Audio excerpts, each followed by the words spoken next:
औज़ुबिल्लाहि बिस्मिल्लाहिर्रहमानिर्रहीम। अस्सलाम वालेकुम दोस्तों, वसीम राजपूत लाल ज़वालन में हाज़िर खिदमत है। दोस्तों, अगर कोई शख्स करेंसी, जाली करेंसी,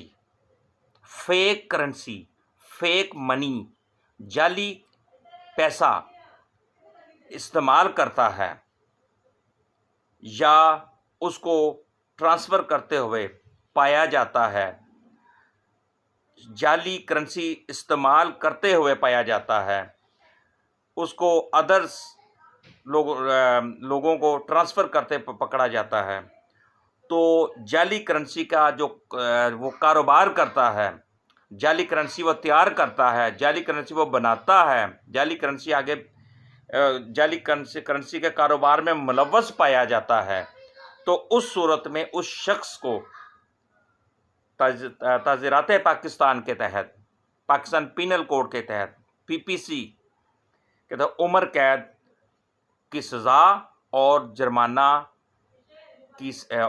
हो सकता है। और ये दोस्तों पाकिस्तान पीनल कोड की दफ़ा 489B के तहत अगर कोई शख्स जाली करेंसी में मुलव्वस पाया जाएगा तो उसको उम्र कैद हो सकती है। दोस्तों, मुझे अपनी दुआ में याद रखिएगा। जहाँ रहें सलामत रहें। अल्लाह हाफ़िज़।